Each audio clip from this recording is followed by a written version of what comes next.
Soyez tous bienvenus, chers frères et chères sœurs en Christ, et aussi chers amis qui nous suivez à cette nouvelle transmission de l'Institut Vie pour tous.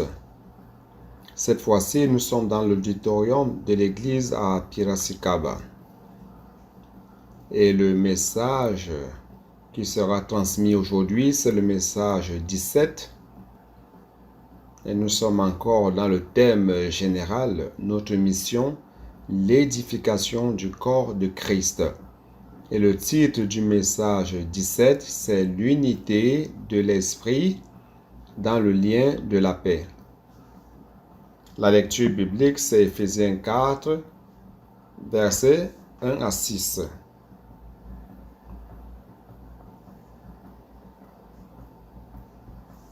Nous avons vu hier dans Éphésiens chapitre 1 et Éphésiens chapitre 2, nous avons dit que le thème général du livre d'Éphésiens est contenu dans ces deux chapitres qui renferment la volonté de Dieu, son plan et comment il prétend exécuter son plan et quel en est le résultat final, c'est-à-dire que tout cela va résulter à un lieu d'habitation de Christ par l'Esprit. Ça commence par les bénédictions spirituelles et ça se termine par l'habitation de Dieu. Donc, pour qu'il puisse accomplir son rêve, accomplir ce qu'il veut obtenir, il commence au chapitre 3 en montrant comment Dieu va accomplir cette œuvre. Et cette manière, c'est d'utiliser un apôtre. Dans ce cas, c'était l'apôtre Paul comme dispensateur, comme ceux qui dispensent les richesses insondables de Christ, dispensant la grâce de Dieu, afin que ce résultat que Dieu désire tant puisse se produire. Et cela fait partie du bon plaisir de sa volonté. Au-delà du dispensateur principal, nous avons besoin de nombreux dispensateurs, des frères qui reçoivent avec tendresse, avec crainte, tremblement, avec amour révérend la parole de Dieu, qui la rumine, qui immerge dans cette parole et exécute la parole de Dieu. Et ce groupe de dispensateurs dispense cette richesse à l'Église. C'est comme cela que ça fonctionne pour l'édification de l'Église, le corps de Christ. Et continuons au chapitre 3, nous avons la deuxième partie où Paul, une fois de plus, se met à genoux devant le Père au verset 14, afin de faire quoi? L'apôtre doit préparer aussi l'Église pour recevoir ce que Dieu veut faire. Premièrement, nous devons apprendre à être fortifiés par son esprit en l'homme intérieur. Nous devons apprendre, bien-aimés frères, à vivre par l'esprit. Nous savons que notre cœur est le centre de cet homme intérieur. Et le cœur, c'est le lieu dans lequel nous devons recevoir Christ qui est entré dans notre esprit au jour de notre régénération. Lorsque nous avons cru au Seigneur Jésus, nous avons reçu une nouvelle naissance par l'Esprit. Nous avons reçu la vie de Dieu et nous sommes devenus enfants de Dieu. Mais Christ est resté confiné dans notre esprit. À partir de ce jour, nous devons l'inviter à habiter dans notre cœur. Notre cœur signifie que nous avons l'esprit humain qui fait le lien avec les trois parties de l'âme. Et c'est la conscience. Donc la conscience se lie à la pensée, l'émotion et la volonté de notre âme. Donc par la conscience plus les trois parties de l'âme représentent le corps de l'âme. Nous devons donc convier Christ qui est dans l'esprit humain à entrer dans le cœur, c'est-à-dire fait son habitation dans notre pensée, émotion et volonté. Et c'est de cette manière, nous n'allons pas permettre que Christ soit tout simplement un hôte, mais qu'il soit le Seigneur, qu'il domine notre être, qu'il commande notre être. C'est de cette manière, frère, que nous allons connaître avec tous les saints. Et nous avons besoin du corps.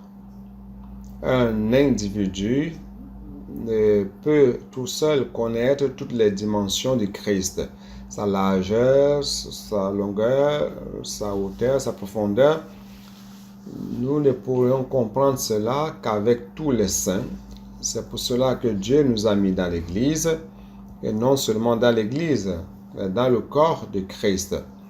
Dans le corps du Christ, ici c'est la dimension universelle. Il ne s'agit pas d'une Église locale. Nous avons été insérés dans le corps du Christ pour qu'ensemble, nous puissions connaître les dimensions du Christ, connaître aussi l'amour du Christ qui excède tout entendement. Frères, c'est de cette manière que nous allons être remplis, car notre version dit que, afin que vous soyez, à la fin du verset 19, qui dit ceci,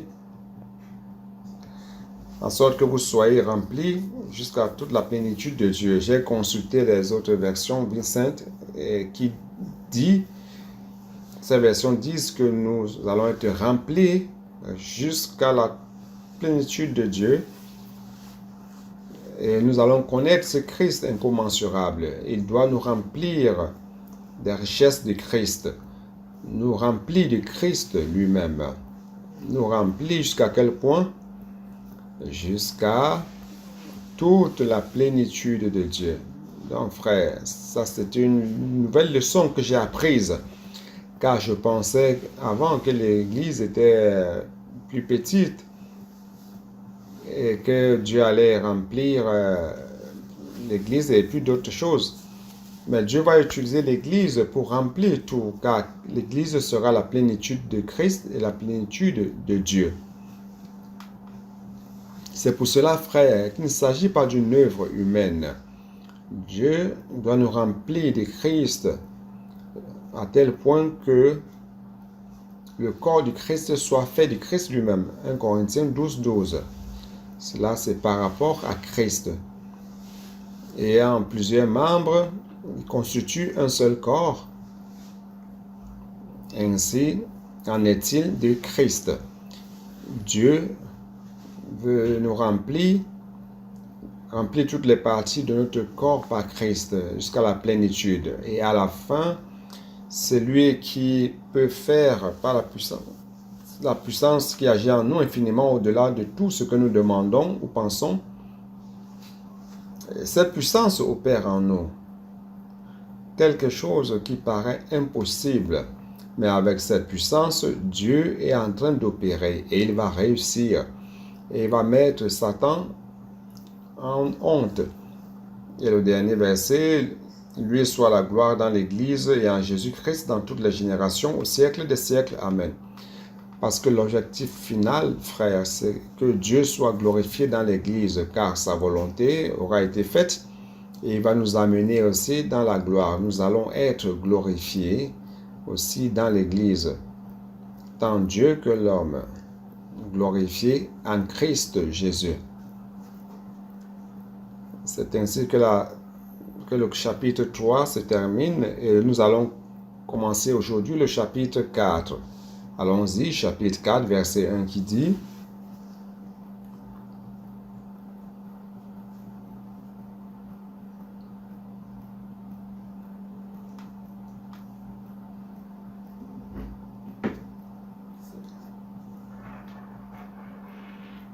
Paul, une fois de plus,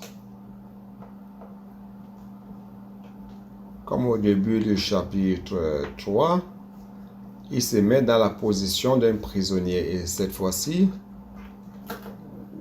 dans la position d'un prisonnier, il exhorte l'Église.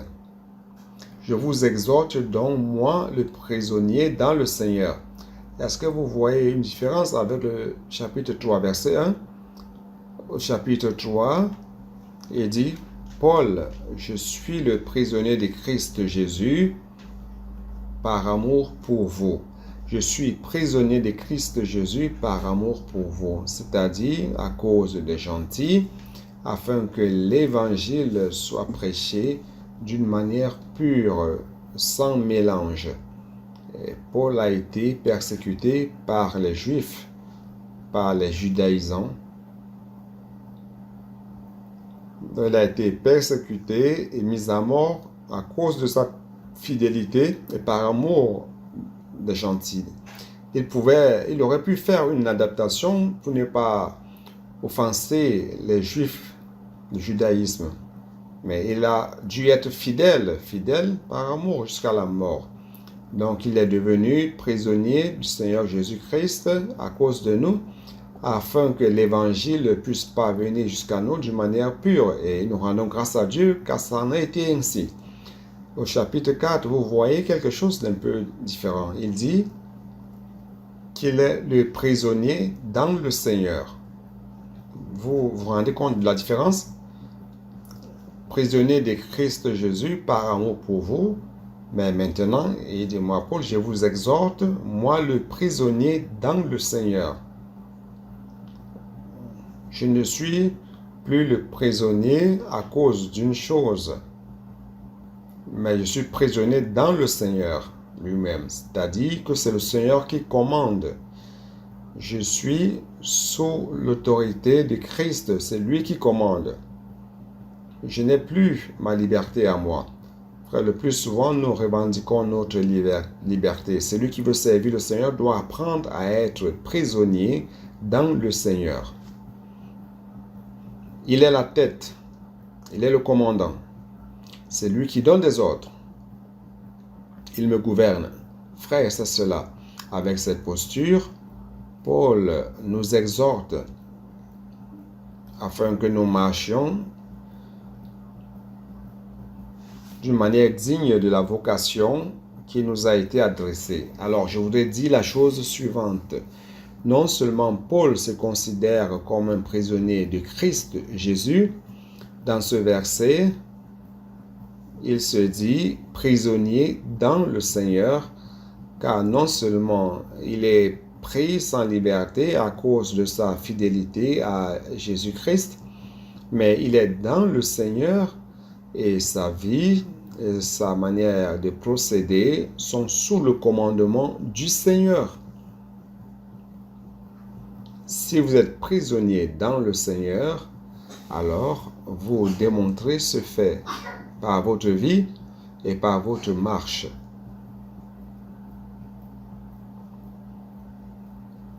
Je vous exhorte donc à marcher d'une manière digne de la vocation qui vous a été adressée.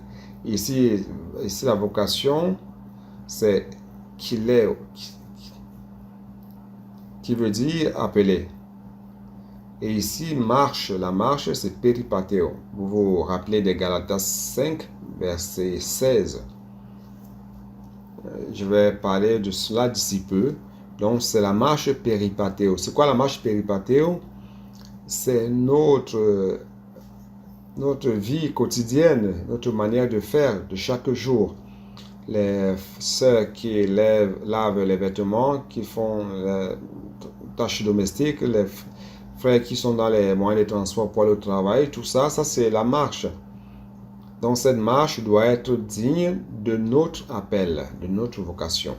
Tout ce que vous allez faire, vous devez les faire d'une manière digne de l'appel que Dieu vous a adressé. Donc cette marche, c'est comment se conduire, comment se comporter, comment procéder. Ok? Donc celui qui vit comme un prisonnier dans le Seigneur a une manière de marcher, a une manière de procéder, a une manière de se comporter. Nous voyons cela dans Éphésiens chapitre 1, verset 18 qui dit ceci.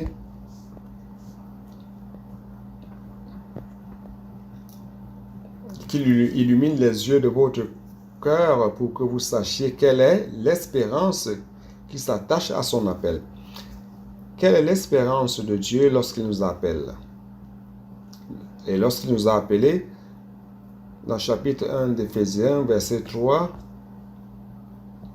il nous montre que Dieu nous a bénis de toutes sortes de bénédictions spirituelles dans les lieux célestes. Lorsqu'il nous a choisis, nous a prédestinés, et lorsqu'il nous a appelés, c'est qu'il a une grande espérance. Et cette espérance, c'est quoi? C'est qu'à travers les bénédictions spirituelles, verset 3 du chapitre 1, dispensées à l'Église, produisent au résultat de la fin du chapitre 2, qui est l'habitation de Dieu en esprit. C'est le chef-d'œuvre, la nouvelle création, n'est-ce pas? Et Dieu va donc réussir à édifier un édifice sur la fondation qui est la pierre angulaire Christ. Et cet édifice bien ajusté, consolidé, sera un lieu d'habitation de Dieu. Ça, c'est l'espérance de l'appel du Seigneur. Et dans cette espérance, il y a aussi l'appel, il y a aussi l'héritage. Dieu veut prendre possession de nous et nous aussi, nous allons prendre possession de Dieu.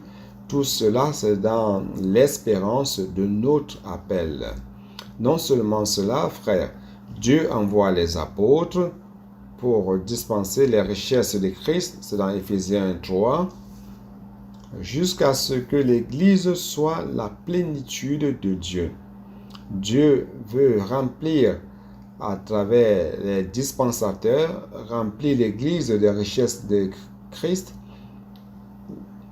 Et ainsi, la vie d'Église, c'est-à-dire notre comportement, doit correspondre en tout à ce que Dieu nous a donné et nous a rendus dignes de cet appel. Vous comprenez?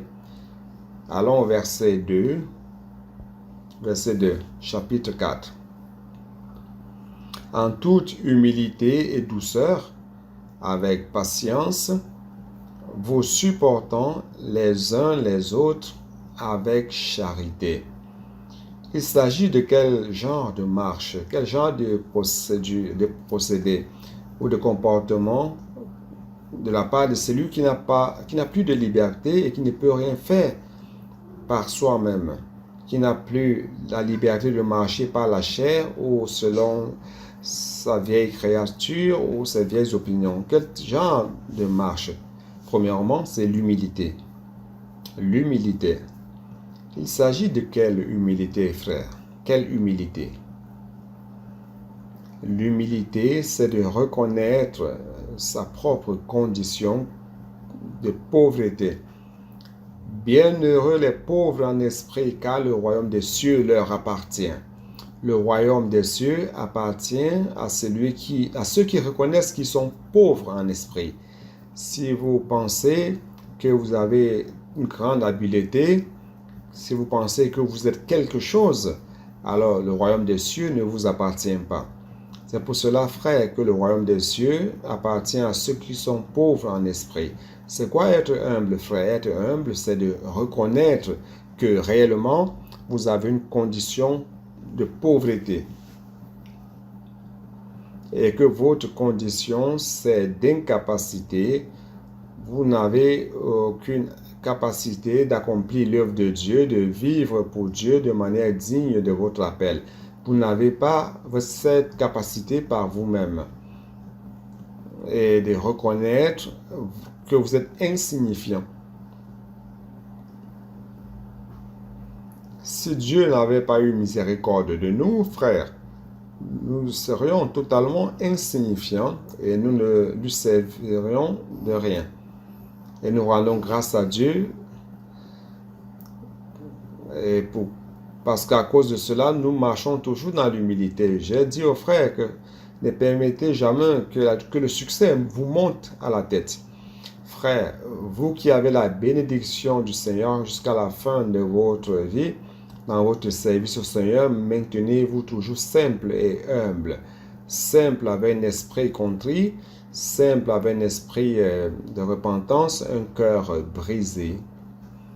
Ça, c'est la plus grande bénédiction que nous pouvons avoir. Ne pensez jamais que vous êtes bon, que vous savez faire des choses, que votre opinion est meilleure. Frère, nous n'avons pas la capacité d'accomplir l'œuvre de Dieu. Et cela aussi, en prenant en considération ce que nous avons lu hier, Philippiens, considérez les autres comme supérieurs à vous-même. Ça, c'est la condition de celui qui est humble. Je vais répéter. C'est quoi être humble? C'est quoi être humble? Reconnaître sa condition de pauvreté, reconnaître son incapacité, reconnaître que nous sommes insignifiants et considérer les autres supérieurs à vous-même. Ça, c'est se maintenir toujours dans la condition d'humble, avec toute humilité et douceur. C'est quoi la douceur? C'est quoi être doux? Être doux, frère, c'est de se conduire toujours avec douceur, sans agressivité. Nous ne devons pas être agressifs les uns envers les autres. Si nous avons des problèmes les uns envers les autres, nous pouvons avoir une communion en esprit. Nous ne devons pas élever la voix, nous ne devons pas être agressifs. Nous pouvons résoudre la situation avec douceur et être gentil avec son prochain et ne pas résister en cherchant à se défendre. Frère, tout homme naturel est prêt à se défendre, n'est-ce pas?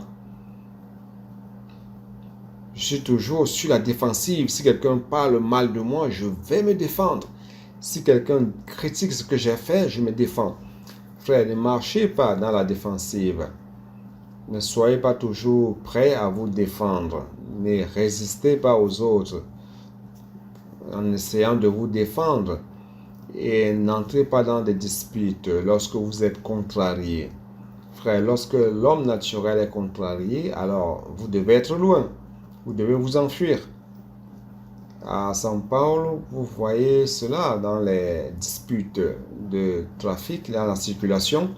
Lorsque quelqu'un pense qu'il a raison, alors vous devez vous enfuir parce qu'il peut vous donner des coups de poing.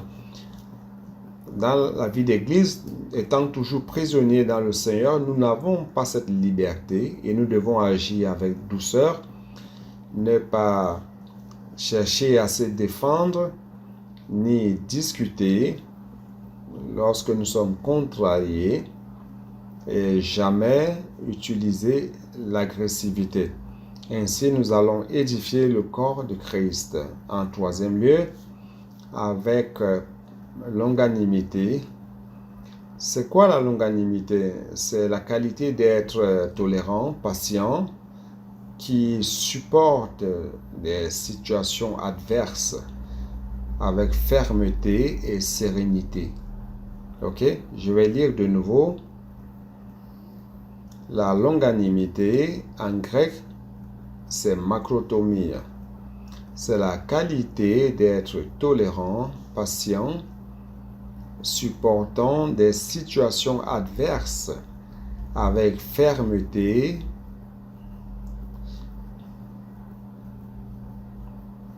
Il ne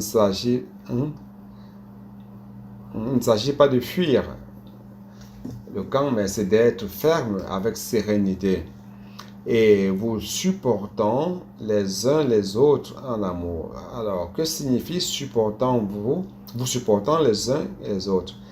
Malheureusement, ce verbe en français donne deux connotations.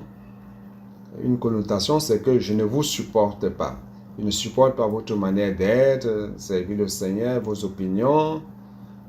Ici, il dit supporter, ce n'est pas de se supporter les uns les autres, comme on l'entend de manière populaire. Mais ici, c'est de donner l'appui, de soutenir. Allons-nous soutenir les uns les autres, n'est-ce pas? Pour donner de l'appui les uns aux autres.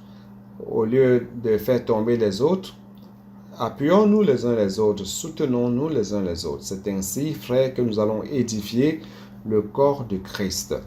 Car le centre de ce livre, en tout entier, c'est l'édification du corps de livre, l'édification du corps du Christ. Lorsque nous supportons notre prochain, lorsqu'il en a besoin, nous devons faire cela et ne pas critiquer ou essayer de les faire tomber, ne pas profiter les moments de faiblesse des autres. Vous savez, lorsque vous avez des problèmes avec quelqu'un, vous profitez de la faiblesse de cette personne et vous montez du doigt cela, vous le critiquez et vous le faites tomber, n'est-ce pas? Frères, nous ne devons pas faire cela. Apprenons à nous supporter les uns les autres. Et ici, équivalent à ce qu'on a vu hier dans Philippiens, que chacun ne considère pas uniquement ce qui lui appartient, mais aussi ce qui est des autres. Dans le corps du Christ, ne dites jamais, ça ce n'est pas mon problème, j'ai trop de problèmes à résoudre. Ça c'est son problème, qui se débrouille. Je vais me débrouiller et qu'il se débrouille lui. Non, dans le corps du Christ, nous prenons aussi en considération ce qui est des autres. Et comment pouvons-nous leur apporter le support, le secours, donner de l'appui aux frères. Ok? Et chapitre 2, 1 à 4, je l'ai lu hier. Cela nous montre quoi? Que la seule manière, j'ai donné cette définition sur l'humilité et la douceur, et sur la longanimité, sur supportez-vous les uns les autres. Il ne s'agit pas d'utiliser cela comme une règle d'auto-édification, d'auto-assistance. En lisant dans Philippiens chapitre 1, on voit que le secret de tout cela, c'est le splancnon de Christ. Si nous sommes à tout moment liés à Christ, Christ va nous transporter les passions intimes de ses entrailles, des sentiments les plus profonds et de miséricorde. Et nous aurons ce splancnon de Christ pour traiter les autres. Dans votre homme naturel, vous n'avez rien de cela. Je n'ai rien de cela. C'est pour cela que je suis humble, car je ne parviens pas à faire cela. Donc, étant lié au Seigneur, je suis sous l'autorité de Christ. Il est mon Seigneur. Étant soumis à Christ, il va transporter vers moi ce qu'il est réellement. Son splancnon va m'aider à avoir l'humilité, la douceur, la longanimité et m'aider à supporter et nous aidant à supporter les uns les autres. Colossiens 3, Seigneur Jésus. Colossiens 3,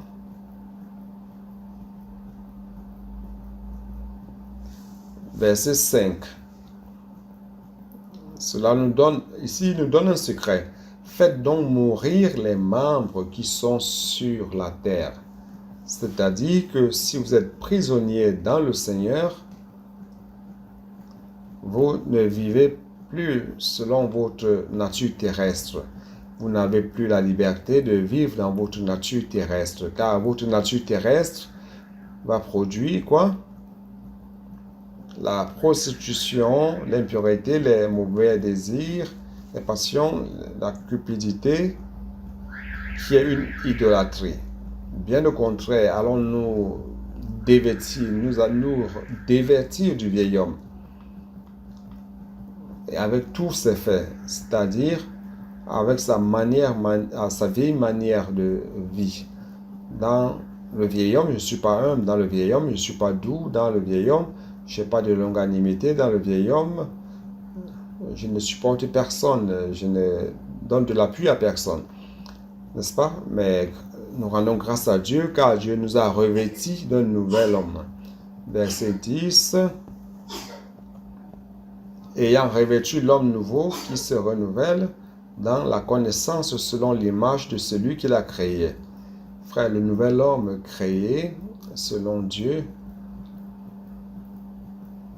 Et ensuite, il n'y a ici ni grec ni juif, ni circoncis, ni incirconcis, ni barbare, ni scythe, ni esclave, ni libre, mais Christ est tout en tous.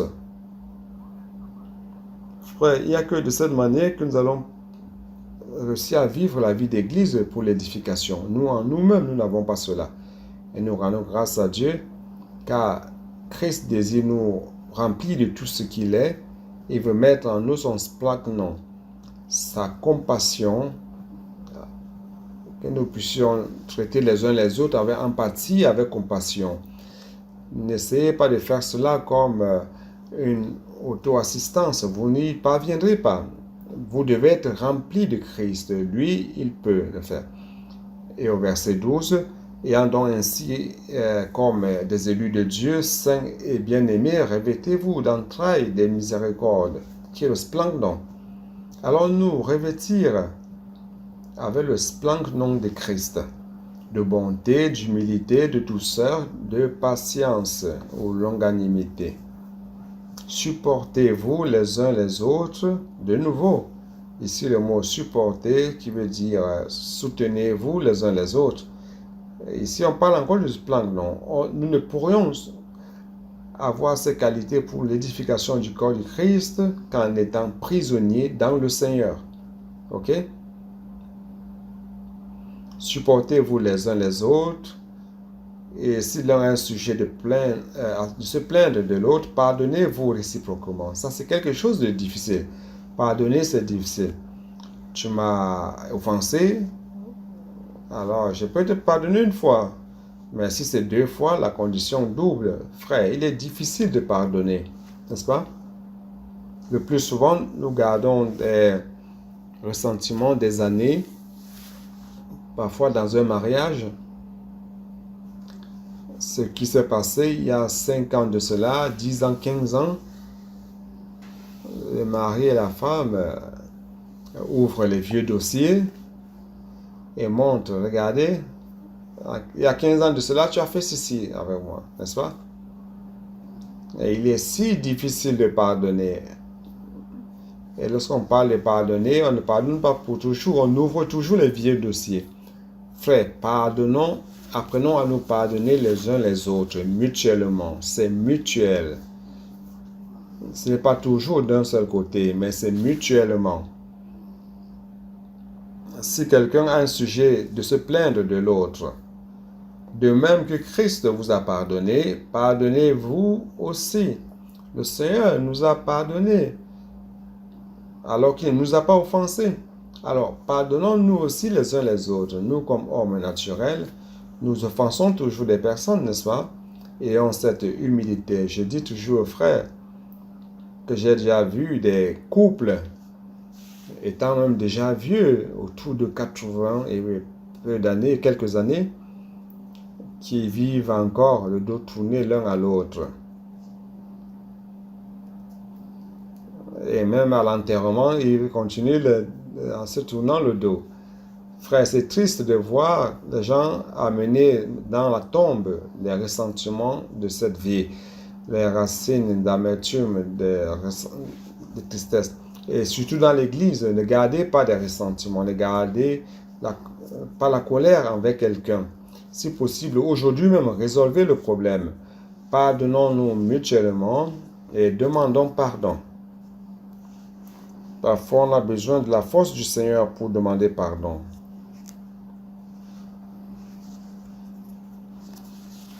Par-dessus toutes ces choses, revêtez-vous de l'amour. Si vous voulez, qui est le lien de la perfection? Pour parvenir à la perfection, vous avez besoin de l'amour. C'est l'amour qui nous lie, c'est pas la haine, les ressentiments, la colère, mais c'est l'amour qui doit nous lier. Et que la paix de Christ à laquelle vous avez été appelés pour former un seul corps règne dans vos cœurs et soyez reconnaissants. Frère, ça c'est la vie du corps. Nous devons avoir cela pour vivre la vie du corps. Maintenant, on va voir le prochain verset que je vais vous montrer. Verset 3. Vous efforçant de conserver l'unité de l'esprit par le lien de la paix.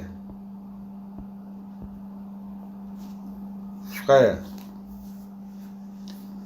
comment pouvons-nous obtenir cette unité? L'unité du corps, frères, ce n'est qu'en préservant l'unité de l'esprit. Si nous basons notre unité sur les tempéraments, c'est difficile d'être un. Si nous basons notre unité en toute autre chose, il serait difficile d'être un dans l'édification du corps du Christ. La seule chose qui nous unit, c'est l'unité de l'esprit. Allons préserver de manière diligente l'unité de l'esprit. Mais comment nous pourrions-nous avoir la marche péripatéo qui nous maintient dans l'esprit, pratiquant l'unité, faisant la volonté de Dieu? Frères, nous avons dit que la puissance de Dieu est très grande pour accomplir ce travail. Elle est très grande car l'Esprit a l'efficacité de la force de sa puissance pour exécuter l'œuvre de Dieu. Éphésiens 1:19. La suprême grandeur de sa puissance envers nous qui croyons. Lorsque nous croyons, frères, nous actionnons cette puissance si grande qui a ressuscité Jésus d'entre les morts. Alors, ne serait-il pas possible qu'avec cette puissance, frères, qu'il résolve les problèmes d'unité parmi nous?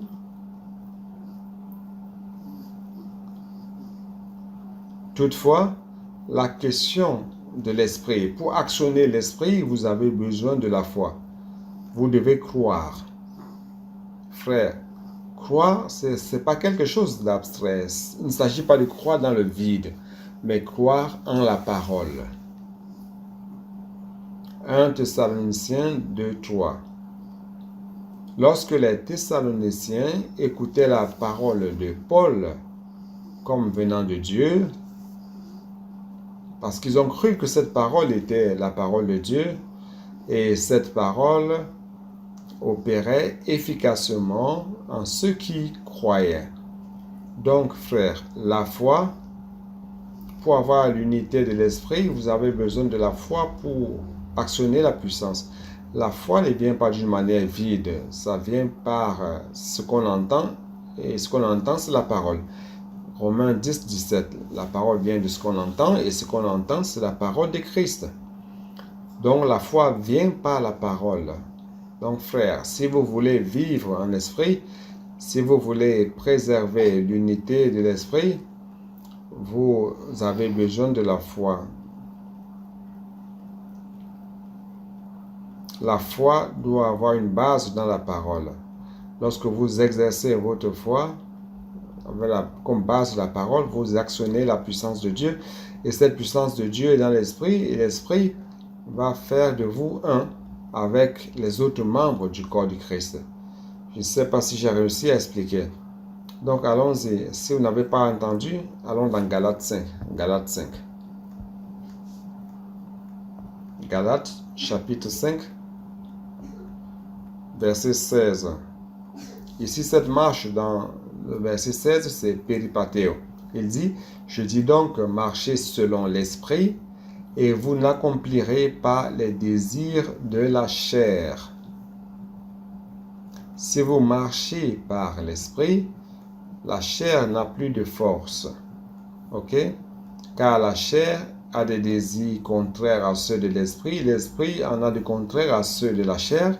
Ils sont opposés entre eux, afin que vous ne fassiez point ce que vous voudriez. Frère, comment vivre de manière digne de votre vocation, comment marcher de manière digne de votre appel, la marche péripatéo, c'est en marchant par l'esprit. Et marcher par l'esprit, on ne marchera jamais par la chair, car les deux sont opposés. Soit vous êtes dans la chair, soit vous êtes dans l'esprit. Alors nous efforçons de manière diligente à vivre par l'esprit. Verset 18. Si vous êtes conduit par l'esprit, vous n'êtes point sous la loi.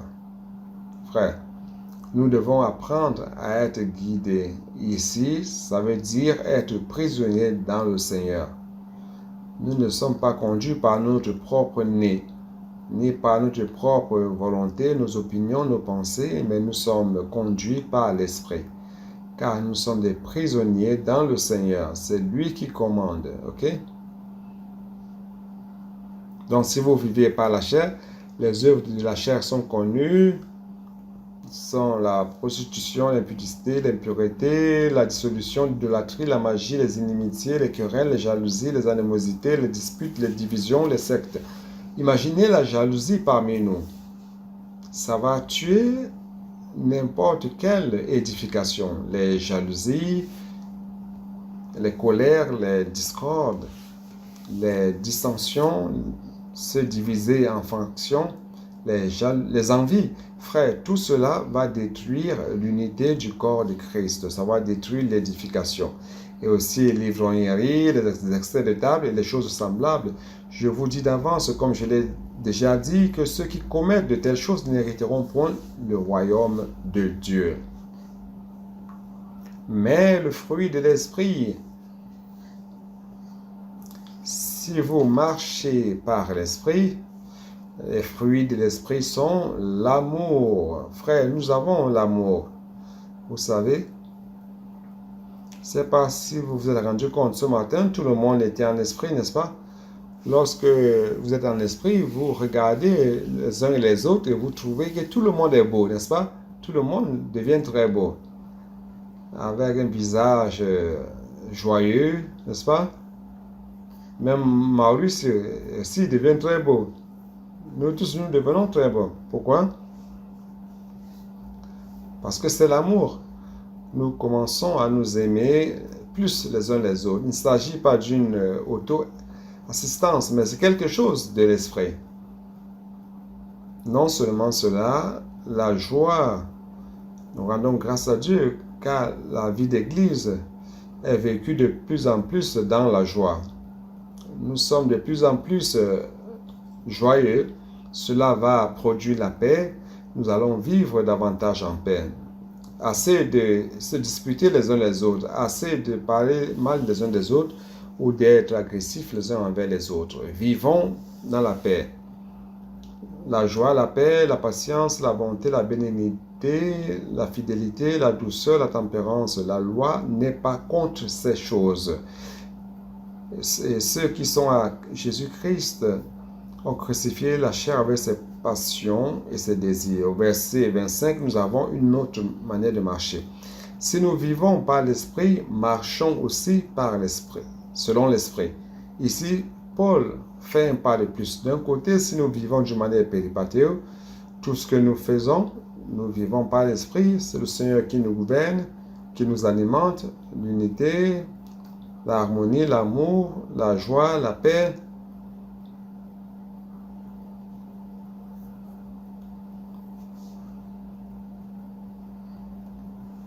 Nous serions en train de vivre par l'esprit, marchant par l'esprit de manière péripatéo. Tout ce que nous vivons, ce serait de cette manière. Mais au verset 25, il parle d'une autre manière de marcher. Si nous vivons par l'esprit, marchons aussi selon l'esprit. Ici, le mot marcher, c'est stoikeo. Ici, cette marche péripatéo de chaque jour va faire en sorte que nous tous ensemble, nous allons avancer vers le but. Nous tous ensemble, nous serions en train de marcher comme une armée à la même cadence, au même rythme, au même pas. Et nous allons avancer contre les hosties de l'enfer. Nous allons envahir l'empire des ténèbres. Nous allons prêcher l'évangile ensemble. Ensemble, nous allons prendre soin des frères. Ensemble, nous édifions l'église, promouvant l'amour et la paix.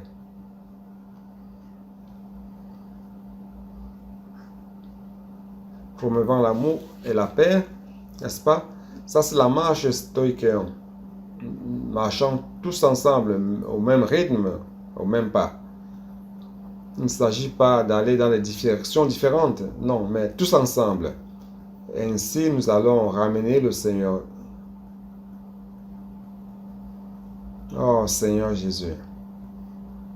Et aujourd'hui, nous sommes en train de pratiquer l'immersion dans la parole. Et comme cela nous aide vraiment d'exercer l'esprit. Après un temps d'immersion, vous avez l'impression d'être immergé dans l'esprit. Et cela produit en vous une manière de marcher que vous n'aviez pas. Et à la fin, vous allez vous rendre compte que vous êtes un avec les autres. Nous sommes réellement une seule troupe, une seule armée, luttant pour le Seigneur ensemble. Donc ça, c'est l'unité que notre Dieu veut produire. L'unité parmi nous, ce n'est pas une unité qu'un homme peut fabriquer. Il ne s'agit pas de dire, frère, je suis un avec toi. L'unité que Dieu veut produire, c'est une unité organique qui existe déjà entre le Père et le Fils. Dans Jean 17, vous vous rappelez? Allons lire. Parfois, je veux courir, ne pas lire, mais allons-y. Jean 17, c'est de cette unité dont il s'agit. Verset 20 dit ceci. Ce n'est pas pour eux seulement que je prie, mais encore pour ceux qui croiront en moi par leur parole. Vous voyez? Donc c'est lié à la parole. Afin que tous soient un comme toi, Père, tu es en moi, et comme je suis en toi. Il ne s'agit pas d'une unité où il faut se taper les épaules, s'embrasser et manger de la pizza ensemble. Cette unité, ce n'est pas celle que Dieu veut travailler en nous. Cette autre unité, c'est une unité qui se trouve entre le Père et le Fils et le Père.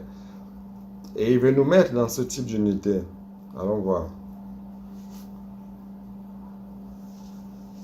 Afin qu'eux aussi soient en nous, pour que le monde croie que tu m'as envoyé. Je leur ai donné la gloire que tu m'as donnée. Vous voyez donc la gloire. Comment la gloire travaille en faveur de l'unité. Je transmets la gloire que tu m'as donnée, afin qu'ils soient un, comme nous sommes un. Donc il ne s'agit pas d'une unité fabriquée par l'homme. L'homme ne peut faire cela. Moi en eux et toi en moi, afin qu'ils soient parfaitement un. Dieu veut produire cette unité dans le corps du Christ. Il veut produire cette unité que l'homme ne peut accomplir.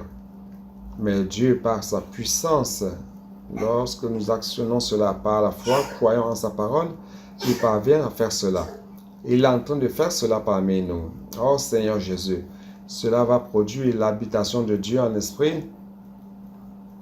Croyez en cela. Dieu va faire cela. Donc maintenant, nous allons entrer dans une partie. Je vais vous confesser, frère, que c'est difficile.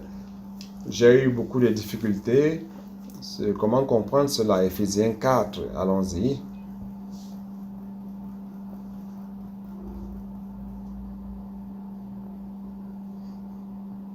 Il n'y a qu'un seul corps et un seul esprit. Vous avez été appelés à l'espérance de votre appel. Et après, il parle encore de 3 éléments. Il y a le corps, l'esprit et une espérance. Et ensuite, il y a un seul Seigneur, une seule foi et un seul baptême. Et après, il termine avec quoi? Il y a un seul Dieu et Père de tous, qui est en tout, qui est parmi tous et en tous, qui est au-dessus de tous et parmi tous et en tous. Frère, c'est facile de dire cela. Je ne comprends pas pourquoi il y a cet ordre. Pourquoi il commence par le corps. Le premier du trio, c'est le corps, l'esprit et l'espérance.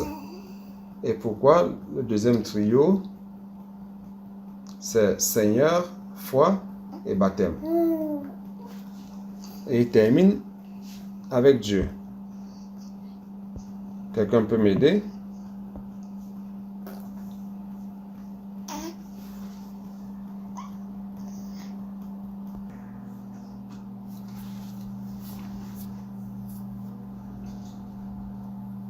Avant de révéler cela,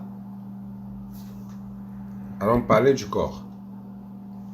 Frère, l'Église, c'est le corps du Christ. Éphésiens 1, verset 22-23, n'est-ce pas? Allons lire. Éphésiens 1, verset 22-23. Et il a tout mis sur ses pieds et il a donné pour chef suprême à l'Église, qui est son corps, la plénitude de celui qui remplit tout en tous. Donc l'Église, c'est son corps, c'est le corps de Christ. Frères, nous devons comprendre que l'Église étant le corps de Christ, dont la tête, c'est Christ. Et nous tous qui croyons en Christ, nous sommes les membres de ce corps.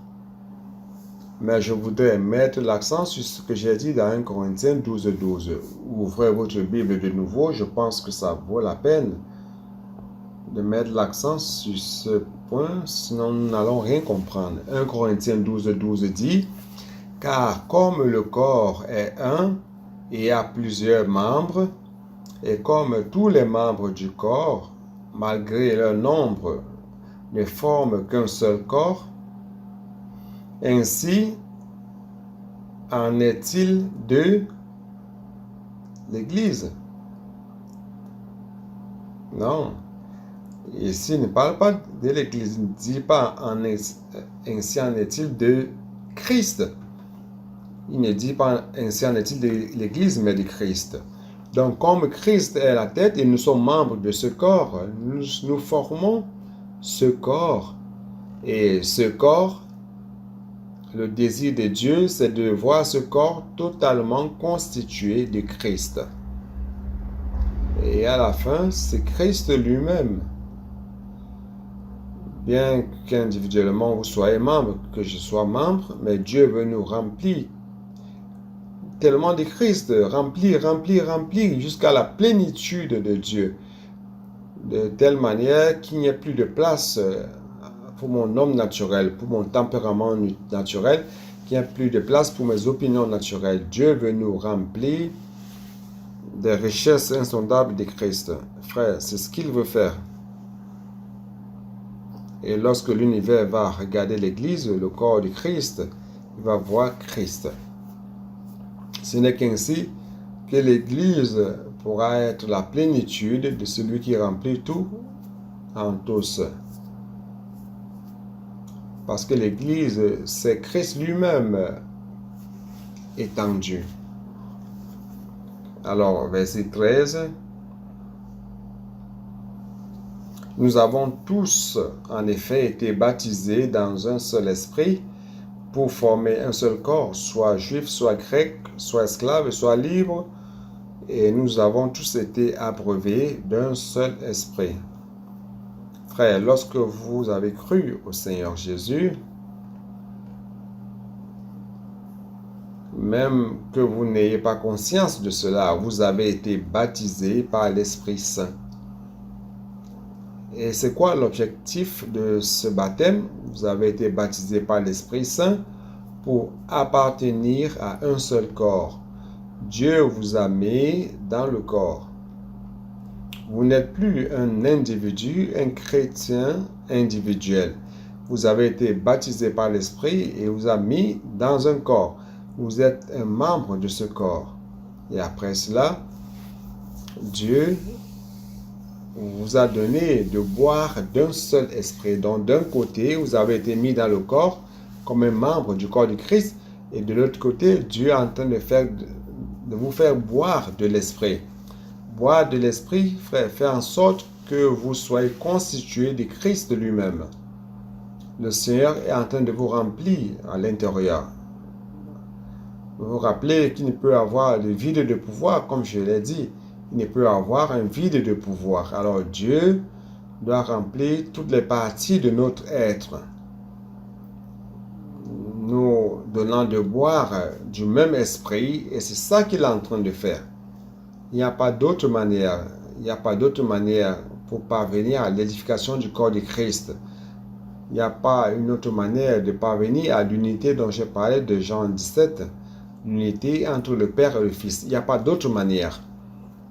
Alors, c'est de cette manière-ci que Dieu prend possession de nous comme son héritage, et nous aussi, nous prenons possession de Dieu comme notre héritage. Ça, c'est l'espérance de notre appel. Et ensuite, il dit un seul Seigneur, une seule foi, un seul baptême. Donc maintenant, frère, je vais révéler une lumière. J'étais très préoccupé par rapport à cela. J'ai dit, Seigneur, je ne comprends pas comment ça commence par l'esprit, corps, espérance, et après, il continue avec Seigneur, foi et baptême, et il termine avec Dieu. Pourquoi cela? Pourquoi cela?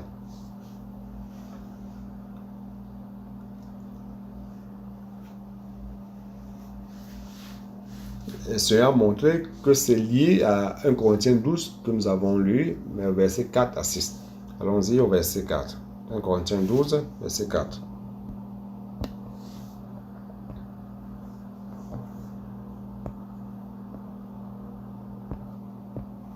Il dit, il y a diversité de dons, mais le même esprit, diversité de ministères ou de services, dans le service et dans les ministères, mais le même Seigneur, diversité dans les réalisations ou les opérations, mais le même Dieu qui opère tout en tous. Si vous associez ces trois versets à Éphésiens 4, ces trois éléments que j'ai évoqués, vous allez comprendre.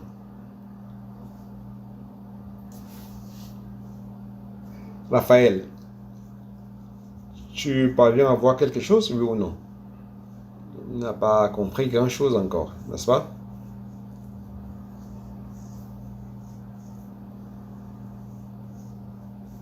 Pourquoi il commence par le corps? Le corps est lié à l'esprit. C'est parce que dans le corps, nous avons besoin de l'esprit pour nous donner la fonction à chaque membre. Il y a une diversité de dons, mais l'esprit est le même. C'est l'esprit qui concède les dons à chaque membre, selon ce que Dieu aura bien défini. Il va te donner des fonctions à travers les dons qu'il va te donner. Donc les dons viennent par l'esprit. C'est pour cela qu'il commence par le corps et l'esprit. L'espérance, c'est ce que Dieu veut obtenir avec l'édification. L'espérance de notre appel, j'ai déjà expliqué cela. Que Dieu va devenir notre héritage et nous serons aussi l'héritage de Dieu. Ça, c'est la finalité de Dieu. Dieu travaille en nous comme membres du corps de Christ, nous concédant des fonctions, concédant des dons à chacun de nous. Vous parvenez à voir quelque chose? À percevoir quelque chose déjà ou pas encore?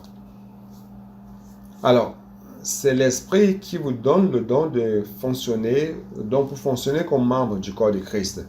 Non seulement l'Esprit, le jour où tu as cru, il t'a mis dans le corps, mais il t'a aussi donné des dons afin de fonctionner comme membre.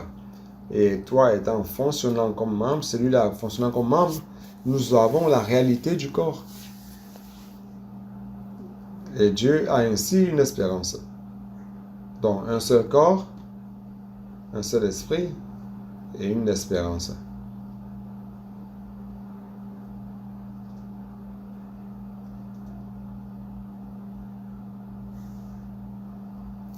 Nous sommes en train de défaire les nœuds, dévoilant les mystères.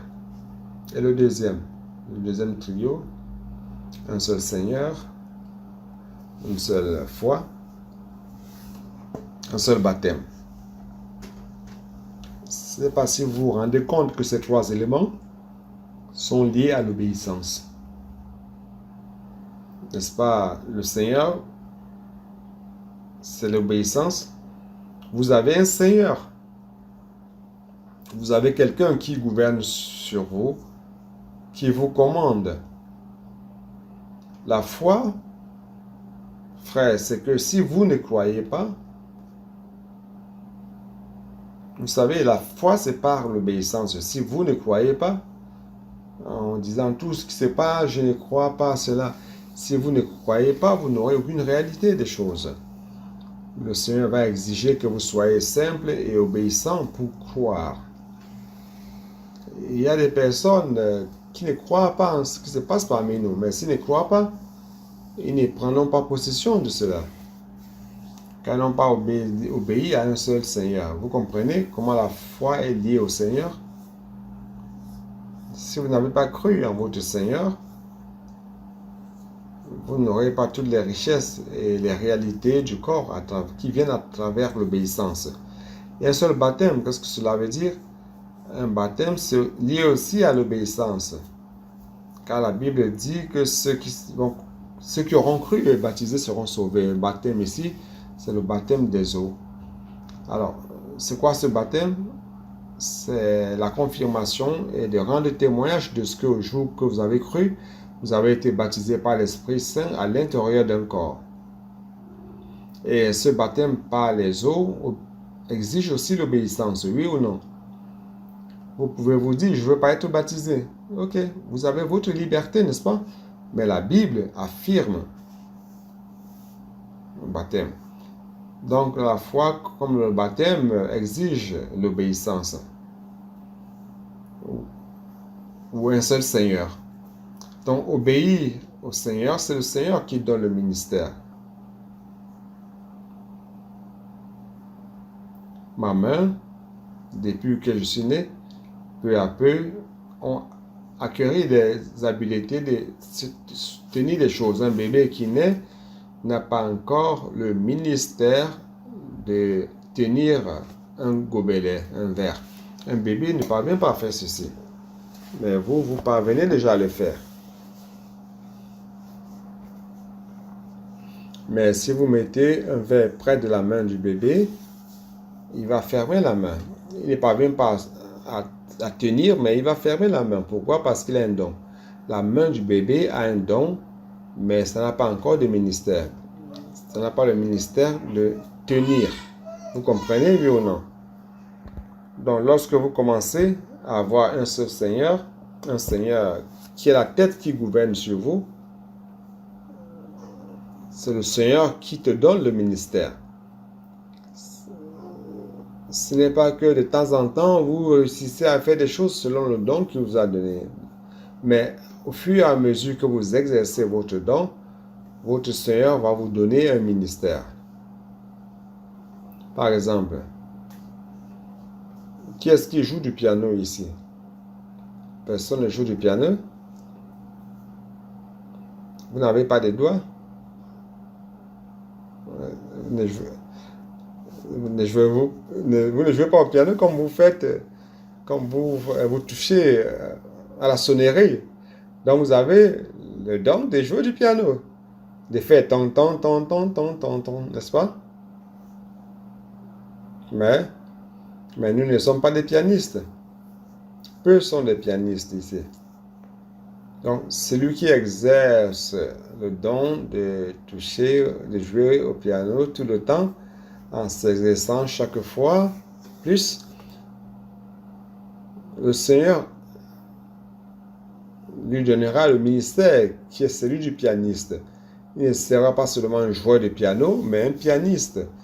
Il va réussir à composer des musiques, les jouer de manière harmonieuse, car il a un Seigneur qui le commande. Donc, frère, vous vous rendez compte que pour fonctionner comme membre du corps de Christ, vous avez besoin de l'Esprit. L'Esprit doit vous donner des dons. Et pour pouvoir avoir un ministère, pour être utile, un enfant qui n'a la capacité ni de tenir un verre n'est pas utile pour travailler. Mais lorsqu'il grandit, il a un ministère pour marcher, pour courir, pour tenir des choses, pour faire des choses, il commence à devenir utile. Et vous, comme un chrétien, membre du corps de Christ, c'est la même chose. Si vous passez toute votre vie comme enfantin, comme un enfant en foi, vous ne grandissez pas, vous n'exercez pas votre don, vous n'obéissez pas au Seigneur, vous n'aurez jamais un ministère. Vous n'aurez aucun ministère pour exécuter une tâche. Même que vous ayez un don d'exécuter, mais vous n'aurez pas le ministère pour exécuter cela et vous ne servirez à rien. C'est pour cela que non seulement nous avons besoin du don, mais nous devons obéir à l'ordre. Je suis dans le corps, je n'ai pas ma propre liberté. Dans le corps, celui qui commande, c'est le Seigneur. C'est le Seigneur, ok?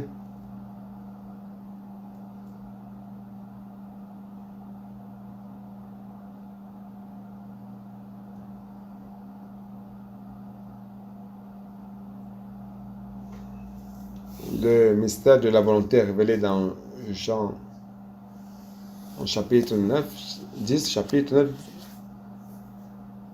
verset 9, Éphésiens 1, 9 et 10, qui dit de mettre tout sous l'autorité du Seigneur. Donc non seulement nous recevons les dons comme membres du corps du Christ, nous devons exercer ces dons. Puis j'ai prié pour vous, faire le colportage, prendre soin des personnes, n'est-ce pas? Et édifier ensemble les uns envers les autres. Tout ça, l'exercice des dons, au fur et à mesure que nous exerçons, nous obéissons au commandement du Seigneur. Le corps a un Seigneur, le corps a une tête, le corps a un gouvernement, le corps a un commandement. Le corps n'est pas la cour du roi Péto, où chacun peut faire tout ce qu'il veut. C'est pas comme cela. Le corps a un Seigneur. Et si vous obéissez au commandement de ce Seigneur, moi aussi j'obéis, frère, nous aurons un ministère et nous serons utiles. Nous aurons une utilité dans le corps du Christ. C'est alors, frère, que ce corps bien exercé, qui a déjà un ministère, qu'est-ce qui va se passer? Nous allons offrir à Dieu d'exécuter ces opérations. Dieu est en train d'utiliser l'Église, le corps du Christ, pour exécuter sa volonté. C'est pour cela qu'au verset 6, il dit « Diversité d'opérations, mais le même Dieu qui opère tout en tous. » Nous sommes sous le commandement du Seigneur pour faire quoi? Pour faire les opérations de Dieu. Dieu veut faire en sorte que sa volonté prévale à travers l'Église. On va retourner dans Éphésiens. Oh Seigneur Jésus.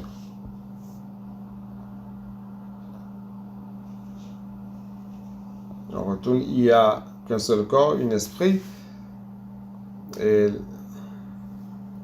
l'espérance à votre appel. Verset 5, il dit, il y a un seul Seigneur, une seule foi, un seul baptême, afin que nous ayons une utilité comme membres du corps de Christ, que nous soyons utiles, afin que le Seigneur ait un corps qui ait une utilité, qui va permettre à Dieu d'accomplir les opérations. Le verset qui suit, qui dit, un seul Dieu et Père de tous, tous sont sous son commandement, tout vient de lui, il est l'origine de tout, il a l'origine de toutes choses, il a l'autorité sur tout. Oui ou non?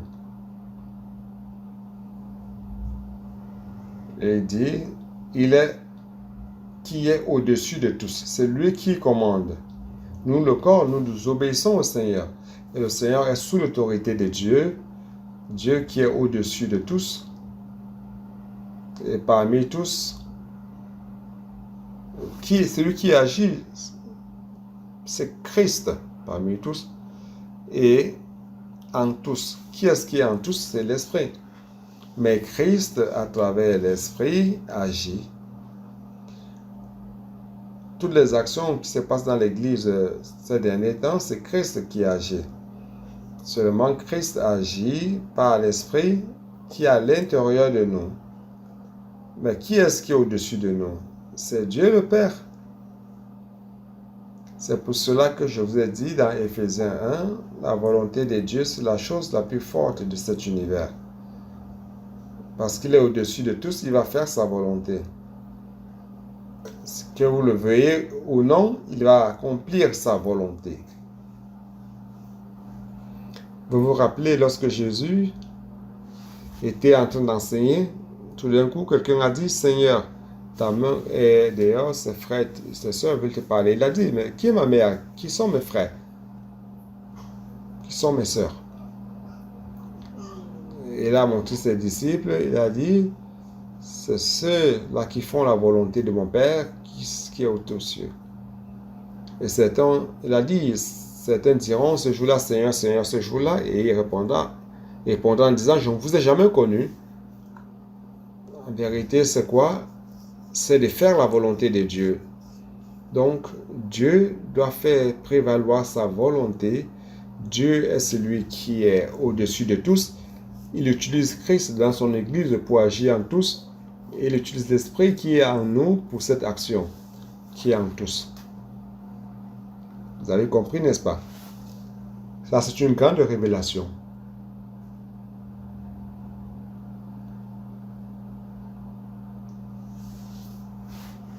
Il y a beaucoup de choses que je ne vais pas partager. La deuxième chose que je voudrais vous montrer, c'est que tout doit être clair pour nous de ce que les personnes à qui nous prêchons l'évangile, nous les amenons dans l'église pour être sous le soin et nous devons aussi leur transmettre cette vision. Vous prêchez l'évangile, vous transmettez le contact à la centrale d'accueil. Après le premier contact, on passe dans les réseaux des soins, que ce soit les réseaux des femmes pour les femmes et les réseaux des hommes pour les hommes. Frère, vous allez trouver des problèmes dans la situation actuelle du christianisme. Les personnes ont une idée de l'Église, ont une idée de la religion, de ce que les personnes ont été habituées durant ces 20 siècles de clergé, où il y avait les clergés et les ouailles. Celui qui a la responsabilité de faire les choses pour Dieu, c'est ceux qui avaient étudié la théologie, qui sont devenus des prêtres, des pasteurs et tout cela. Ils comprenaient donc les choses de Dieu et nous, on faisait partie des ouailles. Alors, lorsque je suis sauvé dans la rue, dans ma vie contemporaine, comment sont les groupes chrétiens, les églises? Je vais formater aussi de cette manière. Quelqu'un m'introduit dans une religion, je vais chercher un prêtre. Pour que vous compreniez, je vais chercher un prêtre pour me confesser. Je vais demander l'aide d'un sacrificateur chaque fois que je vais pécher. Il pourra m'absoudre et je vais vivre en paix et continuer ma petite vie. Frère, c'est la même chose avec le pasteur. J'ai besoin d'un pasteur pour m'aider. Si je commets une erreur, il m'aide, n'est-ce pas? Il fait tout pour moi, afin que je continue ma petite vie. Je ne sais pas si vous me comprenez, frère. Donc, c'est un confort. Je devrais me préoccuper pour faire des choses de Dieu. Et maintenant, je vais dépendre d'un père ou d'un pasteur pour me dire ce que je dois faire. Et il doit faire tout ce qui me concerne. Il va traiter cela avec Dieu. Moi, je continue ma vie de pécheur, ou ma vie mondaine, ma petite vie. Car j'ai quelqu'un qui est lié à Dieu et il va s'occuper de mes problèmes dans ma responsabilité avec Dieu. Vous comprenez? Malheureusement, c'est l'ambiance d'aujourd'hui. Et cette personne que nous contactons et que nous amenons dans l'église pour être sous les soins, nous aurons des difficultés car ils viennent ici, ils ne trouvent pas de prêtre pour confesser, ni un pasteur pour faire ce genre de choses, pour qu'il continue sa petite vie.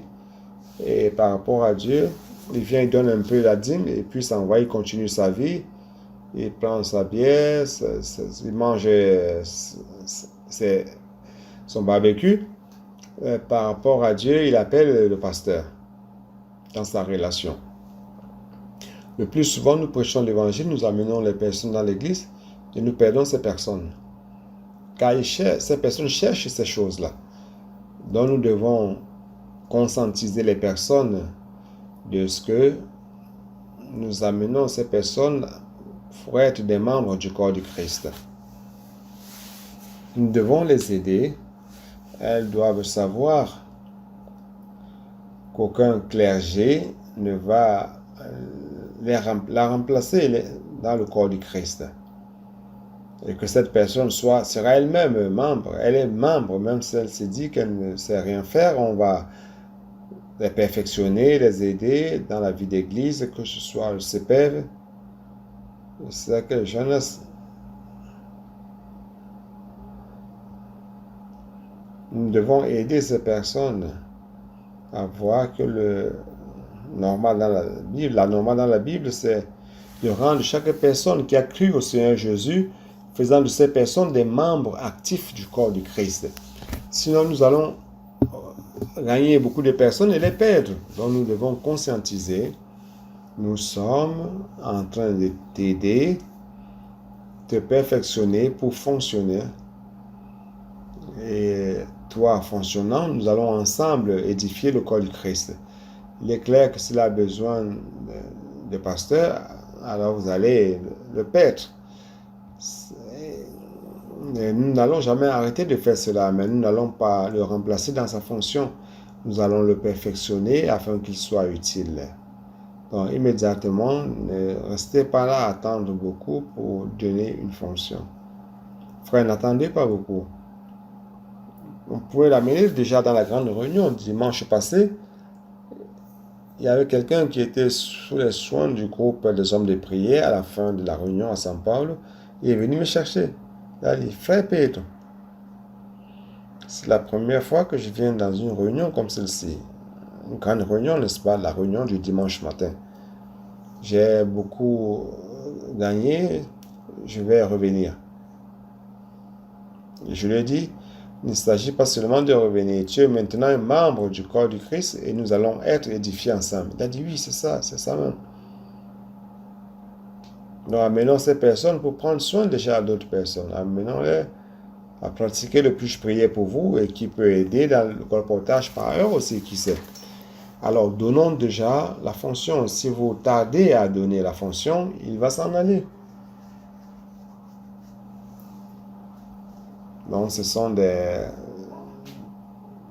paroles entre parenthèses afin que nous comprenions que nous ne sommes pas ici seulement pour parler de la doctrine. Nous sommes réellement membres du corps de Christ. Personne ne va te remplacer dans ta fonction. Nous allons tout simplement te perfectionner dans ta fonction. Oh Seigneur Jésus.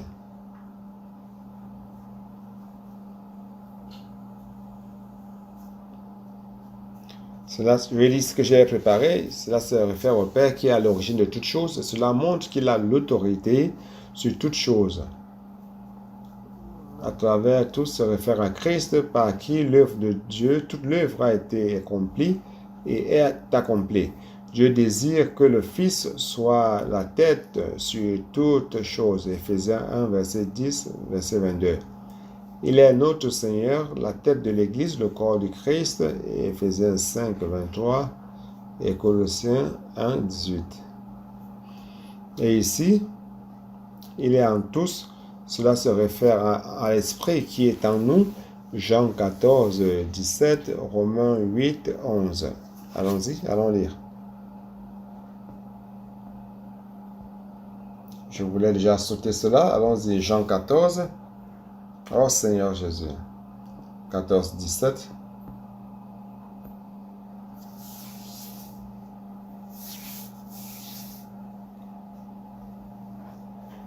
Verset 16 dit, « Et moi je prierai le Père et il vous donnera un autre consolateur, afin qu'il demeure éternellement avec vous. » Le fait que Jésus devait aller mourir à la croix, c'était de pouvoir revenir et être pour toujours avec nous. Car lui, physiquement, il pouvait être avec les disciples durant ce court espace de 1000 ans. Non, il n'est pas possible qu'il soit tout le temps avec nous. Pour cela, il devait mourir, aller mourir, ressusciter, et il reviendrait. Sous quelle forme? Verset 17. L'esprit de vérité, le consolateur, c'est l'autre esprit, c'est l'esprit de vérité que le monde ne peut recevoir parce qu'il ne le voit point et ne le connaît point. Mais vous le connaissez. Mais attendez, comment les disciples connaissent l'esprit de vérité s'ils n'ont jamais entendu parler de l'esprit de vérité? Frère, cela prouve que l'esprit de vérité, c'est Jésus lui-même.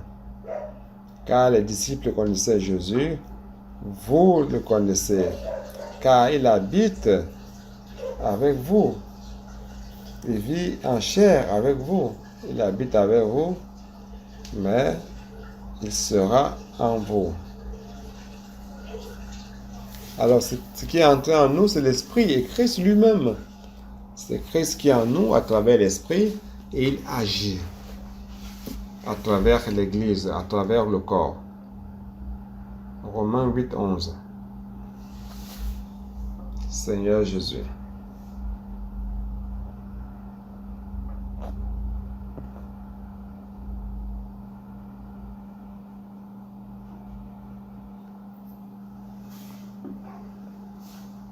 Et si l'esprit de celui qui a ressuscité Jésus d'entre les morts habite en vous, celui qui a ressuscité Christ d'entre les morts rendra aussi la vie à vos corps mortels par son esprit qui habite en vous.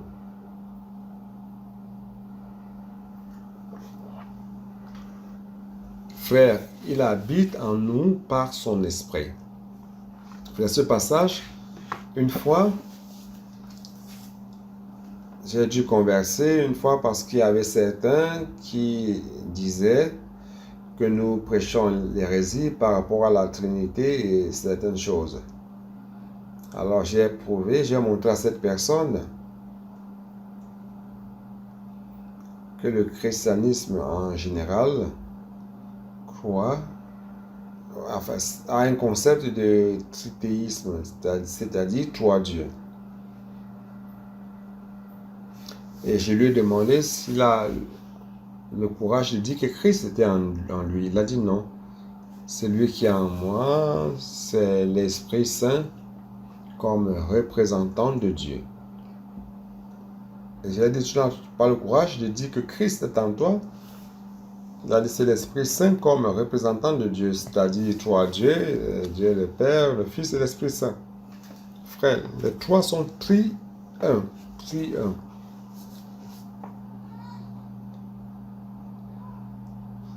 Tri-un pour pouvoir agir en nous, trois en un, pour pouvoir agir en nous. Dans verset 9, pour vous, vous ne vivez pas selon la chair, mais selon l'esprit, si du moins l'esprit de Dieu habite en vous. Voici déjà un. Donc, qui? L'esprit de Dieu. Donc, l'esprit de Dieu habite en nous. Si quelqu'un n'a pas l'esprit de Christ, donc il y a un autre esprit, l'esprit de Christ. Donc, ça fait, est-ce que c'est deux esprits? Et le verset 10 complique encore plus. Et si Christ est en vous, encore un Christ en nous. Le corps, il est vrai, est mort à cause du péché, mais l'esprit est vie à cause de la justice. Et après, on a le verset que nous avons lu. Et si l'esprit de celui qui a ressuscité Jésus d'entre les morts habite en vous, et si cet autre esprit, celui qui a ressuscité Christ d'entre les morts, rendra aussi la vie à vos corps mortels par son esprit qui habite en vous.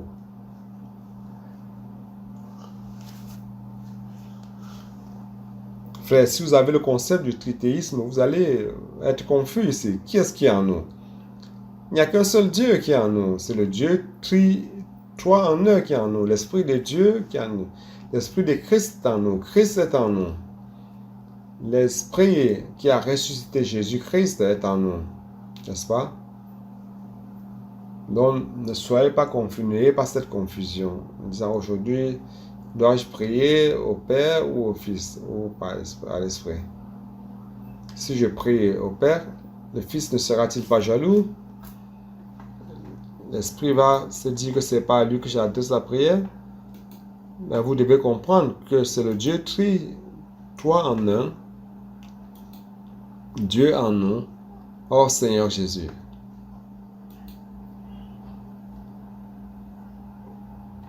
La base de notre foi, frère, c'est que nous avons un seul Dieu. Nous n'avons qu'un seul Dieu. Le Dieu unique, Deutéronome 6.4. Je t'ai dit un coup d'œil. Ça, c'est la base de notre foi.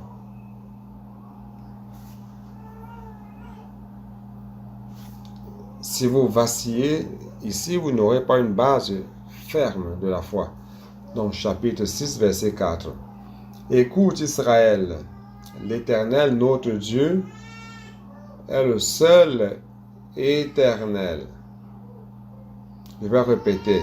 Écoute Israël, l'Éternel, notre Dieu, est le seul éternel. Marc 12, 29.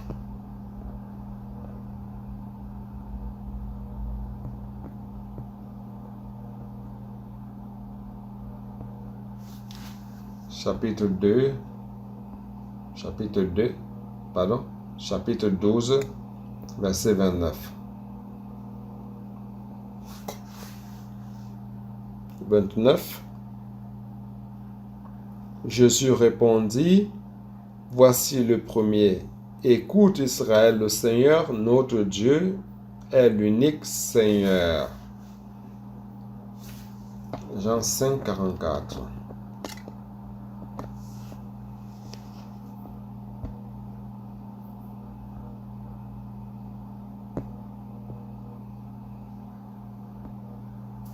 Comment pouvez-vous croire, vous qui tirez votre gloire les uns des autres et qui ne cherchez point la gloire qui vient de Dieu seul? Frère, nous n'avons pas trois dieux. Le Dieu est unique. Ça, c'est la base de notre foi. Si vous croyez en trois dieux, vous n'avez pas une foi correcte. Vous n'avez pas une base ferme. Jean 17, 3.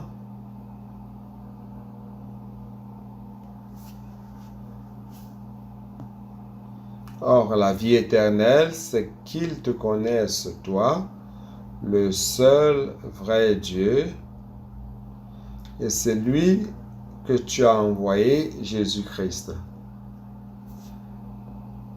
Romains 16, 27.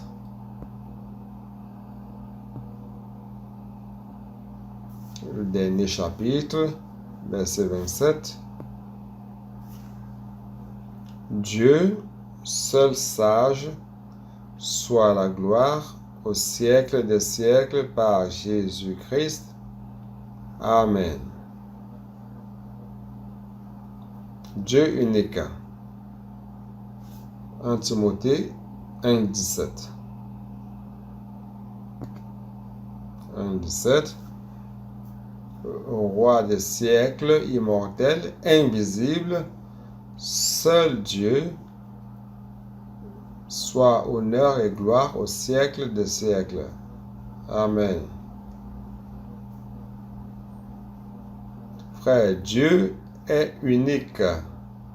Toutefois, il est tri-un, trois en un, afin d'accomplir l'œuvre de la rédemption par l'homme à travers le Fils,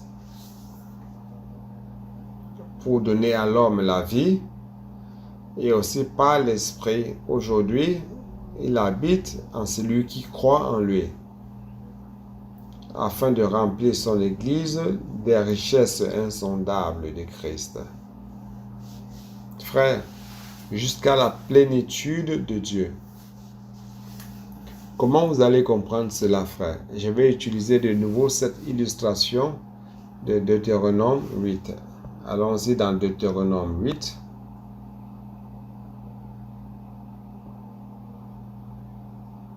La bonne terre de Canaan a des richesses d'eau. Et les richesses d'eau, vous savez qu'une terre, si une terre est bonne, c'est qu'elle a de l'eau. Donc, si une terre a de l'eau, elle est bonne.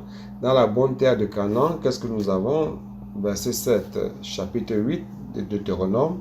Car l'Éternel, ton Dieu, va te faire entrer dans un bon pays, pays de cours d'eau. Vous voyez des rivières, et pays de cours d'eau, dont les sources où l'eau naît de la terre, qui jaillissent et il dit ici des sources et des lacs qui jaillissent dans les vallées et dans les montagnes. Ça, c'est la description du Dieu triunitaire. Notre Père, Dieu, habite dans des lumières inaccessibles. Personne n'a jamais vu Dieu. Personne n'a accès à Dieu. Nous ne pouvons pas nous approcher de Dieu. Notre Dieu est si riche. Il est richissime en potentiel, en richesse d'eau et aussi en puissance.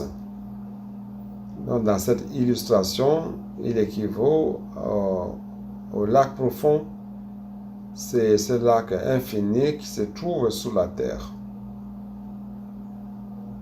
Donc l'homme qui vit sur la superficie de la terre n'a pas accès à ce potentiel que nous avons en bas de nos pieds.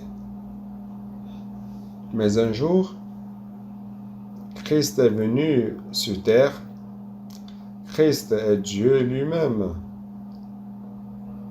qui a fait le lien avec les lacs profonds et la superficie de la terre. Et il a amené les eaux de ce lac profond richissime vers une source d'eau. Et ça a commencé à jaillir. 2000 ans de cela. Les 12 disciples ont vu ce jet d'eau. Ceux qui ont accompagné ont vu ce jet d'eau. Et il veut mettre de l'eau aussi en ceux qui croient en lui. C'est pour cela qu'au dernier jour de la fête, au grand jour de la fête, en Jean chapitre 7, verset 37, il dit ceci.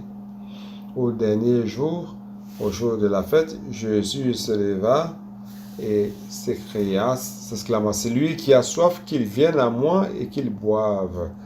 Je suis la source.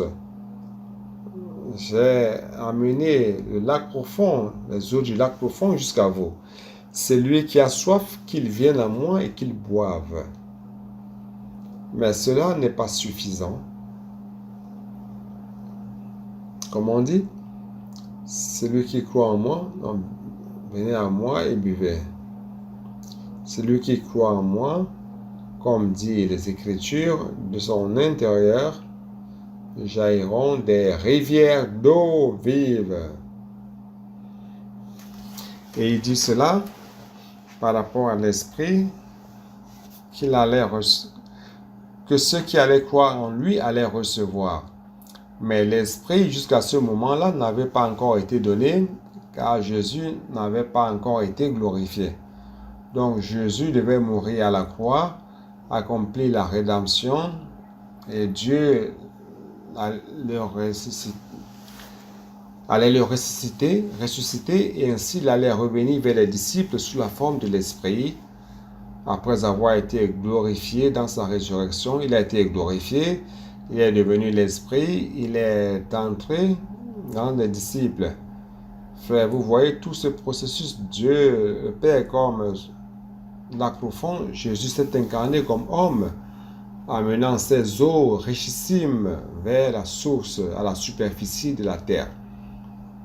Mais ceux qui, comme nous, ont vu il y a 2000 ans de cela, de l'apparition de la source, nous avons perdu le train de la source. Nous n'avons pas pu boire l'eau de la source.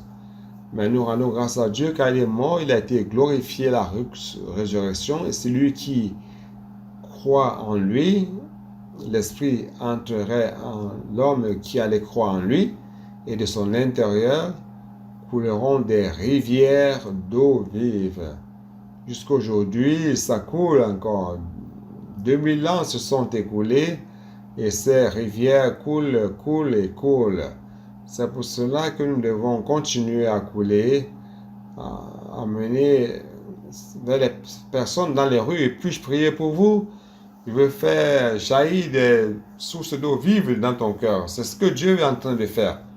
Si Dieu n'était pas pris un ou trois en un, il serait possible d'amener les eaux qui se trouvent dans les profondeurs vers la superficie et que cela puisse couler comme des rivières d'eau vive. L'eau qui est dans le lac profond, n'est-ce pas la même eau qui est à la source? N'est-ce pas la même eau qui est dans les rivières d'eau et que vous buvez chaque jour dans votre esprit? Cela veut dire quoi? Que Dieu est un seul. Celui qui est en vous, c'est cette eau. Dans l'essence, Dieu est l'eau. dans le sens Dieu est un seul. Mais pourquoi il est trois en un? C'est pour apporter le lac profond vers la superficie et devenir des rivières pour vous alimenter, vous et moi, et alimenter tous ceux qui allaient croire ou qui vont croire au Seigneur Jésus. Et frère, tout cela, Dieu a comme objectif d'avoir un lieu d'habitation de Dieu en esprit. Il est en train d'accomplir tout ce travail, frère, nous faisant marcher de manière digne de son appel, changeant notre vieille manière de vivre. Il nous a mis dans le corps, il nous a donné des dons à chaque membre, et aujourd'hui, non seulement nous exerçons ce don, nous avons les ministères, et nous avons une utilité, car il y a un seul Seigneur qui nous donne ces ministères. Nous avons l'utilité, le ministère. Nous sommes en train d'être perfectionnés pour prêcher l'évangile, faisant un colportage, contactant les personnes pour édifier, et à la fin, nous allons finaliser l'habitation de Dieu en esprit. C'est ce que Dieu veut, ok? Je vais m'arrêter aujourd'hui plus tôt. J'ai déjà terminé mon message. Que le Seigneur puisse vous bénir, qu'il vous donne cette vision, qu'il y ait plus de lumière que ce que le Seigneur nous a donné aujourd'hui. Je pense que le Seigneur est en train de nous bénir abondamment. Beaucoup de révélations inédites que le Seigneur est en train de nous donner. Mais ce n'est pas pour notre orgueil, frère, c'est pour qu'il veut aller rapidement. Il veut revenir rapidement. J'ai l'espérance de rencontrer le Seigneur étant encore vivant. Amen. Jésus est le Seigneur.